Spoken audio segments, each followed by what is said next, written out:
तो स्वागत है आपका एक नई वीडियो में। तो इस वीडियो के अंदर आज हम किस पे बात करेंगे। इससे पहले वाली वीडियोस में तो पहले हमने बीपीटी और उसकी कुछ कोरोलरी पे बात करा था और आज हम इसका कॉन्वर्ट्स पार्ट देखेंगे। तो बहुत छोटी वीडियो होने वाली है, हम जल्दी से इसको कवर कर लेंगे। तो कॉन्वर्ट्स पार्ट ऑफ बीपीटी को हम पहले डिस्कस कर लेते हैं। तो देखो कॉन्वर्ट्स का मतलब क्या होता है, पहले आप वो बात समझ लो, ठीक है। तो कॉन्वर्ट्स को हम कैसे समझेंगे, तो देखो जैसे देखो मैं आपको समझा देता हूँ कि कॉन्वर्स चीज़ का मतलब क्या होता है। क्योंकि ना सिर्फ ये ट्रायंगल चैप्टर में, पर आप अगर आप बाद में कभी मैथ्स पढ़ोगे तो उसके अंदर भी काफ़ी बार एक कॉन्वर्स की चर्चा होती है। देखो मैं यहाँ पे एक चीज़ लिख रहा हूँ, जैसे देखो मैं लिख रहा हूँ कि 2+2 = 4 ये होता है, ठीक है। इसको मैं ऐसे लिख रहा हूँ, देखो कैसे, कि अगर कोई हमें दे कि 2+2 कितना होता है तो हम यहाँ पे 1 को लगा के क्या लिखेंगे, 4। तो 2+2 इम्प्लाई करता है कि आंसर 4 आएगा, कि 2+2 इम्प्लाई क्या करता है कि आंसर 4 आएगा, 2+2 करके 4 आएगा। पर क्या इसका उल्टी बात सच है क्या, कि 4 का मतलब क्या होगा सिर्फ 2+2, इसका उल्टा देखो ना, 4 का मतलब क्या होगा 2+2, क्या यही बात होनी चाहिए। ज़रूरी है कि 4 तभी आएगा जब 2+2 होगा, ऐसा कुछ ज़रूरी तो नहीं है ना भाई। क्यों, क्योंकि 4 तो हमारे पास ऐसे भी आ सकता है कि अगर मैं 3+1 करूँ तो भी 4 आ सकता है हमें। तो जब हम 2+2 = 4 लिख रहे हैं तो यहाँ पे कुछ कंपलसरी नहीं है कि इसका उल्टा बात भी सच होगा या नहीं होगा। तो अगर इसके उल्टी बात सच हो जाती है, मतलब 2+2 = 4 है और 4 का मतलब 2+2 होता है, तो इस केस में मैं बोल सकता हूँ कि कॉन्वर्स चीज़ ट्रू है, ठीक है। तो कॉन्वर्स का मतलब ये होता है कि दोनों साइड से वो कंडीशन ट्रू होनी चाहिए। तो हम बीपीटी में ये चीज़ पढ़ेंगे कि बेसिक प्रोपोर्शनलिटी थ्योरम में इसका कॉन्वर्स पार्ट ट्रू होता है और उसका हम प्रूफ देखेंगे। चलिए शुरू करते हैं। तो देखो पहले स्टेटमेंट देख लो लाइन का, मतलब स्टेटमेंट देखो बीपीटी का कॉन्वर्स का क्या है। देखो यहाँ पे लिखा है, if a line divides any two side in the same ratio then the line must be parallel to the third side. तो यहाँ पे मैं क्या गिवन है, बोला है कि अगर कोई लाइन है जो कि किसी भी ट्राइंगल को सेम रेशियो में डिवाइड कर रही है तो वो लाइन जो होगी वो पैरेलल होगी third side of a triangle के। तो देखो ये दो साइड्स है ट्राइंगल की, ए बी और ए सी। तो इन दो साइड्स को एक लाइन है जो कि डिवाइड कर रही है सेम रेशियो में, रेशियो सेम है। देखो यहाँ पे मैं गिवन है, मतलब AD/DB = AE/EC। ये पार्ट हमें गिवन है कि रेशियो सेम है। हमें प्रूफ ये करना है कि ये लाइन जो DE हमने लाइन जो बनाई है, ये लाइन पैरेलल होगी BC के। देखो उल्टा नहीं हो गया एक तरीके से बीपीटी का। बीपीटी ने बोला था कि अगर आप ट्राइंगल के किसी भी साइड के पैरेलल एक लाइन बनाओ तो रेशियो सेम होगा जिसमें वो डिवाइड करेगी। यहाँ पे उल्टा है कि अगर रेशियो हम सेम मान के चल रहे हैं तो हमें ये दिखाना पड़ेगा कि DF जो लाइन है वो BC के पैरेलल है। कैसे शो करेंगे, देखो सबसे पहले हम लिखेंगे इसमें गिवन क्या है। तो देखो गिवन यही है कि रेशियो सेम है, कि AD/DB = AE/EC। और टू प्रूव हमें क्या करना है कि DE पैरेलल टू BC, जो हमारे पास DE है ना, DE लाइन वो पैरेलल है BC लाइन के। इस चीज़ को हमें प्रूफ करना है। देखो प्रूफ करना थोड़ा अटपटा है, इसका अटपटा नहीं बोल सकता, एक तरीके से यूनिक तरीका है, आपने पहली बार देखा है, काफ़ी मज़ा आएगा देखना। तो हमें प्रूव ये करना है कि DE लाइन जो है वो पैरेलल है BC के। तो एक काम करता हूँ, उसको नेगेट कर लेता हूँ, मतलब इसका उल्टा मान लेता हूँ। ऐसा मान लो कि DE जो है वो BC के पैरेलल नहीं है। तो इफ़ पॉसिबल, मतलब अगर ऐसा पॉसिबल हो सकता है, मान लो कि DE पैरेलल नहीं है BC के, हम ये मान के चलेंगे। बाद में हम ये दिखा देंगे कि भाई हमने जो माना था वो एक तरीके से थोड़ा गलत था, या फिर गलत ना मान के हम ये भी बता सकते हैं कि उसमें कहीं ना कुछ बेटरमेंट करके हम उस रिजल्ट को ट्रू मान सकते हैं। देखो कैसे, if possible let DE parallel to BC, DE को हमने BC के पैरेलल मान लिया, ऐसा मान लिया।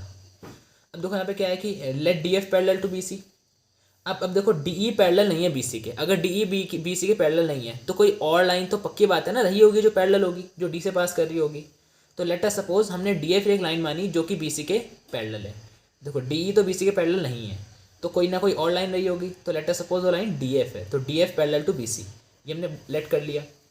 पर if DF parallel to BC then by BPT, पर अगर DF जो है अगर BC के पैरेलल होगी तो अब हमें इसमें हम BPT लगा रहे हैं कि अगर कोई पैरेलल लाइन है BC के तो ये जो रेशियो बनाएगी, जिस रेशियो में कट करेगी अपोजिट साइड्स को, वो रेशियो सेम होगा। तो अगर DF पैरेलल है BC के तो AD/DB = AF/FC BPT के अकॉर्डिंग। तो AD/DB = AF/FC, ठीक है। इसको सेकंड इक्वेशन मार्क कर लेते हैं। अब देखो फ्रॉम 1 and 2 हम क्या बोल सकते हैं। फर्स्ट इक्वेशन में क्या मिला था हमें कि AD/DB = AE/EC, और सेकंड इक्वेशन जब हमने मार्क करी उसको हमने बोला AD/DB = AF/FC। तो अगर आप ध्यान से यहाँ पे देखो AD/DB लेफ्ट हैंड पोर्शन दोनों का सेम है, तो राइट वाला पोर्शन भी क्या होगा आपस में इक्वल। सो फ्रॉम 1 and 2 हम क्या बोल सकते हैं कि क्या बोल सकते हैं हम, देखो AE/EC = AF/FC। तो AE/EC = AF/FC। Hand to hand हमने इसमें 1 ऐड कर दिया दोनों तरफ। देखो 1 ऐड करने का तो बहुत अच्छा ट्रेंड है, इसको ऐड करके एक तरीके से ट्राइंगल्स में सोचा बार बार जहाँ ज़रूरत पड़ सकती है वहाँ पे 1 ऐड करके देखते हैं कि क्या होगा। तो देखो जब हमने 1 ऐड करा दोनों तरफ तो हमें क्या मिलेगा, यहाँ पे एलसीएम ले लो तो ई सी ऊपर आ जाएगा, यहाँ पे एफ सी ऊपर आ जाएगा। तो देखो ऊपर हो जाएगा ए ई प्लस ई सी, और इधर कितना आ जाएगा, इधर आ जाएगा A F plus F C ऊपर न्यूमरेटर में। डिनोमिनेटर में आएगा ई सी, इसके डिनोमिनेटर में क्या आएगा, एफ सी आएगा। अब देखो ए ई प्लस ई सी कहाँ से मिलेगा वो आप डायग्राम से चेक कर लेना। देखो ए ई ये रहा, ई सी ये रहा, तो ए ई प्लस ई सी करोगे तो पूरा ए सी मिल जाएगा। तो न्यूमरेटर में आ गया ए सी और नीचे क्या आ गया देखो ई सी। सिमिलरली अगर मैं A F plus F C करूँ तो कितना होगा, A F plus F C. देखो ए एफ इतना है, एफ सी ये रहा, तो ये भी मिलके पूरा ए सी बन रहा है। तो ऊपर यहाँ भी कितना बन जाएगा ए सी और नीचे कितना आ जाएगा एफ सी। अब देखो न्यूमरेटर पोर्शन हम काट सकते हैं, दोनों सेम है और इक्वल का साइन लगाया बीच में, ठीक है, इक्वल का साइन लगाया और न्यूमरेटर पोर्शन हमने काट दिया।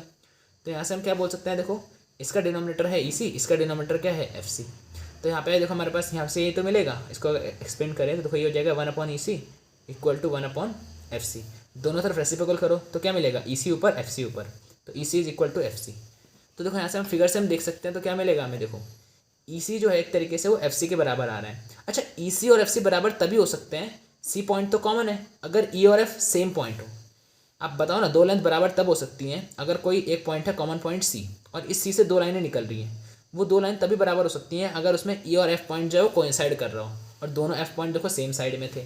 तो ई सी और एफ सी बराबर है, इसका मतलब ई और एफ आपस में क्या करेंगे, कोइंसाइड करेंगे, एक के अंदर एक होंगे।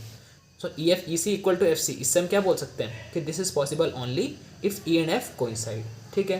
तो यहाँ से हम क्या बोल सकते हैं, देखो अगर ई और एफ कोइंसाइड कर गए तो यहाँ पे हमने माना था ना कि D F parallel to B C, तो डी एफ पैरेलल है बी सी के, तो अगर डी एफ पैरेलल है बी सी के और एफ और ई कोइंसाइड कर रहे हैं तो डी ई होगा वो भी बी सी के पैरेलल हो जाएगा। मतलब ई और एफ पॉइंट अलग अलग जो मान के चल रहे थे वो गलत था, ई और एफ पॉइंट सेम ही थे, तो D E parallel to B C, यहाँ से हमने हेंस प्रूव ये कर दिया, ठीक है। चलो नेक्स्ट हम बात करेंगे, इससे नेक्स्ट वीडियो में हम इसके क्वेश्चंस को डिस्कस करेंगे।